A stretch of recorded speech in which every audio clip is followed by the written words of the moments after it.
Billionaires, I want to tell you something that sounds like charity until you think about it long enough. I want you to be selfish. No, seriously, be selfish, but be selfish enough to understand what self actually means. Because maybe the greatest trick we ever played on ourselves was convincing the richest people alive that they were separate from everybody else. You got the house, you got the jet, you got the island, you got the company. You got the security team standing between you and the people who made your security possible.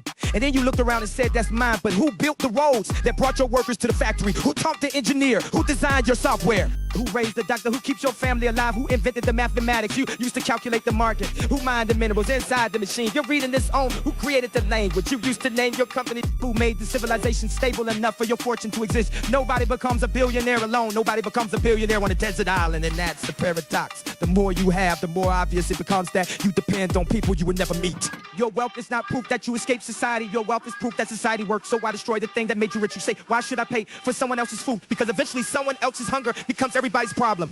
You say, why should I pay for someone else's education? Because the person you refuse to educate might have invented the thing that saves your life. You say, why should I care about some stranger sleeping under a bridge? Because that stranger isn't a stranger, he's part of the same system. And same street, same economy, same atmosphere, same electrical grid, same civilization. You can't privatize the human condition. You can buy a gate, you can't buy another species. And this is where the Grand Inquisitor gets interesting, because he understood something brutal. Give people bread and they may surrender freedom. I give them certainty and they may surrender responsibility. Give them someone to worship and they may surrender themselves. But what if we reject the whole bargain? What if we give people bread without demanding obedience? What if we build security without building cages? What if we help someone without making them kneel? What if the richest person in the room realizes that generosity isn't weakness? It's leverage, not leverage over people, leverage over reality. You want a safer neighborhood, make the neighborhood safer. You want better workers, educate people.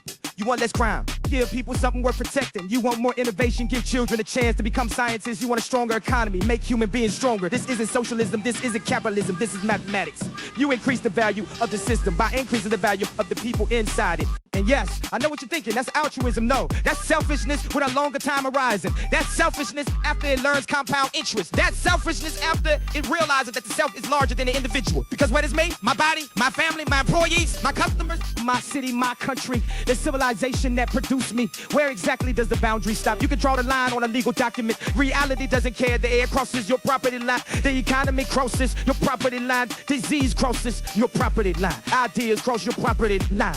Ideas cross your property line. Violence crosses your property line. Love crosses your property line. Everything important crosses the property line. So maybe the most radical form of selfishness is realizing that everyone is part of you. Not metaphorically, functionally, economically, biologically, historically.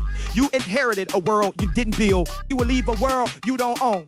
And in between those two facts, you get to decide what kind of world you want to live in. So billionaire, be selfish, build a hospital because you might need it. Fund the school because your grandchildren might need the scientists and producers. Feed the child because you might need the civilization that child grows into. Protect the stranger because one day you may be the stranger. And if you can't love humanity, fine. You don't have to. Just understand it. And understand the network. Understand the feedback loop. Understand that civilization is a multiplayer game. And you're not playing single player just because your account has the highest score. You can own the penthouse. You can own the company. You can own the jet. But you cannot own the civilization that makes all three meaningful. And maybe that's the real flex, not having everything, having enough power to make the world better and doing it because you finally understand that the world is part of your wealth. That's not charity, that's not guilt, that's not weakness, that's not surrender. That's the most selfish thing you could possibly do, make the world worth living in because you have to live here too.